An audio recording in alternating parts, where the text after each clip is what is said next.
All right, so what's up, my brothers? This video is a little bit of an off-the-cuff riff. I was at a bit of a social gathering over the weekend and had a conversation with a couple of ladies by a poolside, family friends, and asking about what's going on, how's your book doing, stuff like that with my channel, what I do. And I was reminded again, which is why I'm making this video, about how completely disconnected from the truth about the dynamics between attraction and desire between men and women actually are versus what people generally, and when I say people, I'm talking the vast majority of the population, tend to perceive to be factual. And it's this uncomfortable truth. Men are success objects to women. Women are beauty/intimacy objects to men. I'm going to expand on that a little bit more and talk specifically to the ladies and specifically to the men, why this is an important concept to understand. But first, let me cover the origins of this, because I'm just the messenger. Don't, break out your weaponry and start shooting at me. I am merely the messenger of this cold hard truth bomb. I first came across this when I was diving into Dr. Warren Farrell's work. He wrote a book called The Myth of Male Power. It's a book that I've linked in my Amazon bookstore below, pinned in the top comment. There's a lot of good recommended reads that I have there for guys to check out. So if you're interested, that's there. But essentially, one of the things that he drew a conclusion on from his experience in his life, and he wasn't a male ally. He didn't start out with an ally to anybody. Actually, if anything, he was a female ally, because this guy was one of the only men ever to be voted to the top feminist organization in the United States as a board of directors. And he spent a good decade of his life advocating for women and for feminism. So when he was going through all this work and basically summarizing all of his experiences, he actually came to realize that men are viewed by women as success objects, and men view women as beauty objects. Now, I can stop there. Once you read his book, you'd understand it, but let's go a little bit further. After I started, consuming some of these psychology novels, I started looking at a lot of evolutionary psych. David Buss is probably one of the more prominent authors in the space, well-researched. He's a university academic, he writes all these papers. And there's a few books that he has out. One of the most prominent ones that really stood out for me was The Evolution of Desire. There's other books out there, Why Women Have Sex, like all this stuff that's all based on Evo Psych principles, which again, you can take a look at. Many of those books are also linked below in my Amazon bookstore for men. But they've also concluded through Evo Psych studies that throughout history, through the entire evolutionary past of sapiens, men have always been viewed by women as success objects, and men have always viewed women as beauty objects. So let's go back to the social gathering by the pool. Women were talking, incessantly about, well, if she's not beautiful, doesn't she deserve to be loved? Is she not lovable, was a question that came up. And the question's kind of the answer to that is really two parts. Generally speaking, it's no, because by a wide margin, when you look at the studies, and this is surveyed results, honest surveyed results by men of all age groups and all categories around the world, when they're asked to point to the ideal beauty when it comes to age and figure, it's not obesity. It's, the classic hourglass figure, because it signals fertility, it signals the ability to bear children, it signals health cues, which of course are important if you're selecting a partner to raise children with. So by a wide margin, men of all age groups, didn't matter if it was 20 or 70, selected about 20 to 23. Wow, shocking. That collaborates and confirms with Rollo Tomasi's sexual marketplace graph, which, if you haven't seen my video breaking down women's peak and men's peak, women peak at around 22, 23, and men around their late 30s. I'll put a card up on the top right. You can watch that video later. That explains why that is. But, shocking, youth and beauty go hand in hand. Oh, is a 45-year-old woman not lovable then, Rich? Maybe she is. Maybe by her cats and dogs. But if she's disagreeable, if she's spent her entire career climbing the corporate ladder and trying to find some guy to put a baby in her at 45, and she surrounded herself with cats and dogs, she's going to have a hard time. She might get lucky with, somebody somewhere at some time.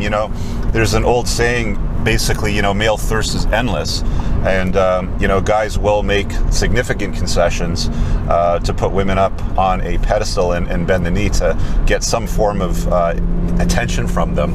I'll leave that for another video. But again, having this dialogue, this open dialogue, by the pool, these women were literally shocked, and they're in their 20s. They're literally shocked by me saying women are beauty objects. How could you say that if they're not beautiful? Are they not lovable by guys? Do they not deserve to have a guy? Do they not deserve to be loved?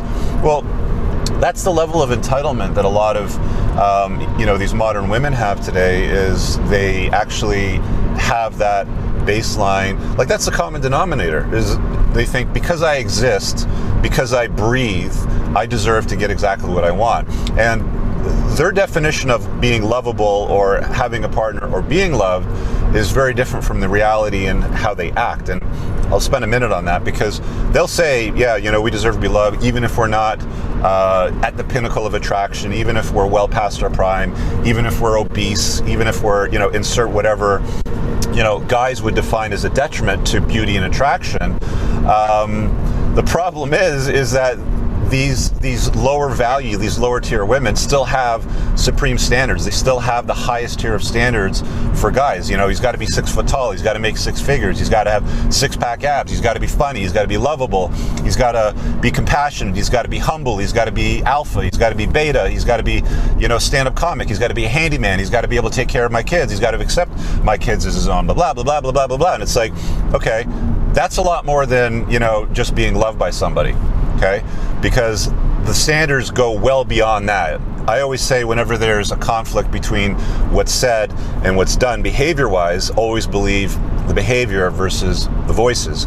So anyway, so there's a little bit of conflict, in the dialogue, between us. How could you say that women are beauty objects? And, why can't, what about being successful and intelligent and funny and smart and, having a degree and all this sort of stuff? And it's like, no man throughout history has ever said, look at the degree on that chick.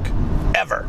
Not once. I'll wait. Go in the comments and you tell me, cite it somewhere, find a movie clip, find something somewhere that's factually stated that men are attracted to woman's intelligence or her degree. The thing that women fail to understand, that they should understand, is that you don't share your success and your pot of gold with men, especially lower tier men, lower value men. A rich guy will change a broke woman's life, but a rich woman won't even look a broke man's way. She just will give him no attention whatsoever. So men and women are different, and so long as society, men and women specifically, look at the sexes and attraction with ego investments that aren't factual and aligned with what men and women truthfully respond to, you're forever going to suffer. You're forever going to struggle on the sexual marketplace to find love and attraction and have great results out of life. I mean, one of the great lies that women are told today, which is only very new and recent, they haven't been told 50 years, 100 years ago, 1,000 years ago, is that you need to be more like men. You need to be smart, intelligent, climb the corporate ladder, get your degrees, frame them in mahogany. Make sure your degrees have little letters after your name.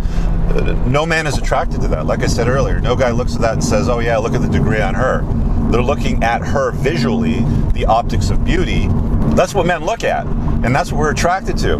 And no amount of society telling men and women that you're beautiful at any weight or you're gorgeous at any size is going to change the dynamics of desire. And the funny thing is these women were vehemently opposed to the narratives that I was talking about. Very, very difficult for them to understand it. And this is why I always tell guys, don't try to get women to take the red pill. Don't try to explain these concepts to women.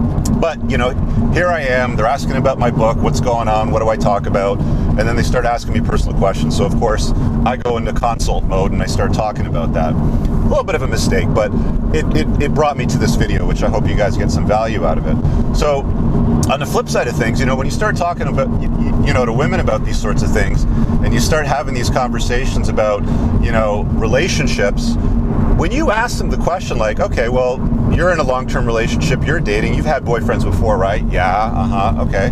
All right, well, if you were making $100,000 a year and you're successful at your craft, you're putting your little dent in the universe, you got your own place, you got your own car. Man, this road surface is horrible. I wasn't expecting this today. You got your own car, you got your own place, you got your own job, your degree on the wall, and blah, blah, blah, and you've done all those things that society and the toxic version of feminism has told you to do. But all of a sudden, you find yourself in a relationship with a guy that has lost his job or has been laid off, let's say 3 times in the last 12 months as you're living together. The clock starts ticking down to the end of the relationship, and this is what I told these ladies. When women see themselves as better off or a better catch than the guy that they're with. That's what hypergamy is.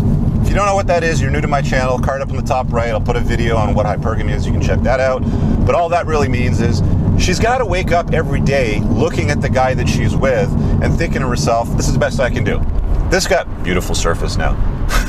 This guy is the absolute best that I can do. I'm very happy with him. I can't do much better than this. That's all that hypergamy is. You want to keep a woman around and long-term in your frame, that's what you need to accomplish, guys. Hate to say it, chase excellence, not women. I have to keep saying it over and over again.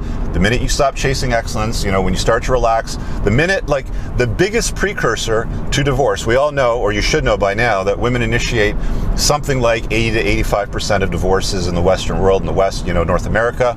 And one of the biggest precursors to a divorce happening 6 to 12 months down the road, you want to take a guess what it is? I'll save you the trouble guessing. It's her getting a big promotion and a big fat raise, so she's making more money than he is.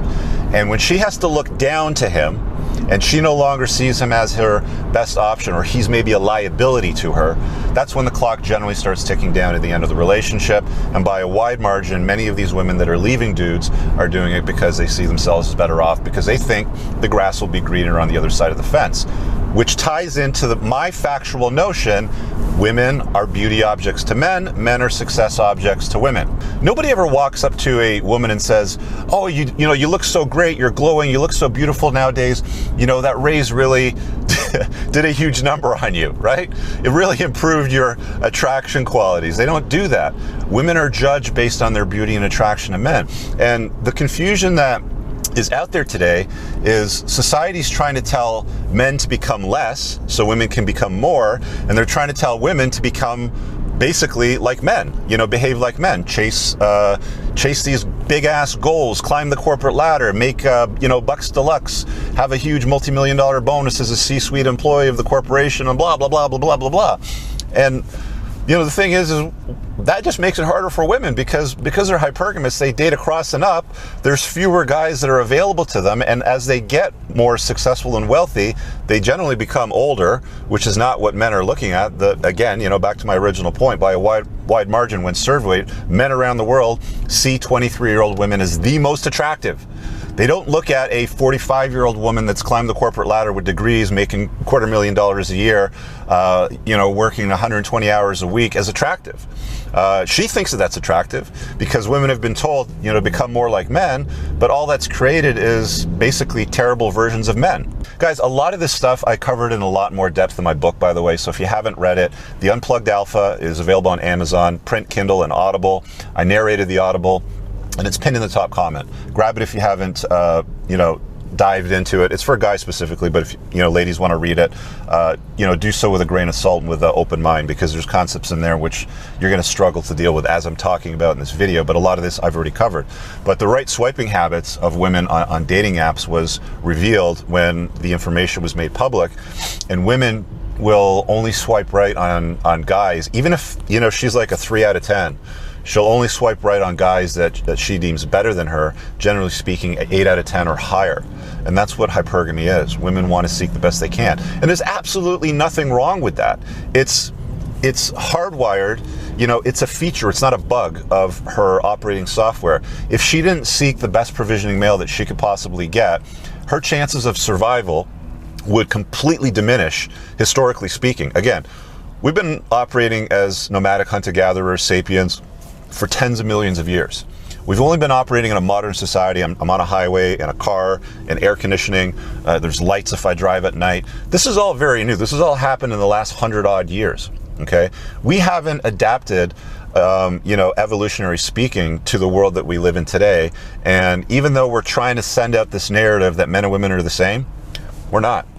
And the sooner that men and women accept that there are different things that make men attractive and make women attractive, and if you want to have a good experience in the sexual marketplace, complement one another, men and women. I'm not about dividing the sexes. I'm about unifying them and them complementing one another. For those of you that are confused out there that make up stuff like, oh, Richard's misogynistic. No, facts are not misogyny. They're just facts. If you have a problem with the facts, the problem isn't with the facts, it's with you. Okay, this is all factual information. This is well researched. It's well studied. But again, we live in an environment today where a lot of the time when you spit facts, people really struggle with them. They have a very, very hard time with them, and they start pointing and sputtering at it and calling them names, and it's misogyny and it's wrong. And well, why are you saying that? Why can't a 300-pound woman that's 5'5" be lovable? Are you saying they can't be lovable? Well, on that note, I think I'm going to wrap up. So you guys let me know what you think below in the comments. Give this video a like, and do me a solid and share it somewhere. There's somebody out there that needs to hear this information to get clarity. I'm all about men and women working together for the betterment of those relationships, but it's an uphill battle, and I'm not here to fix anything. I'm not here to create a new movement. All I'm here to do is to point to the facts and let you guys decide what you want to do with it. I do get a lot of flack for it. You're going to see it in the comments. In fact, if you're watching this and you're reading the comments. But as I always say, a bomber only gets flack when it's over the target. So leave those comments below. Check out the pinned stuff in the top comment. Grab a copy of my book and enlighten and educate yourself. And, you'll be entertained to some degree. There's, some personal stories in there as well. I hope you guys enjoy. And we'll see you guys in the next video. Peace out.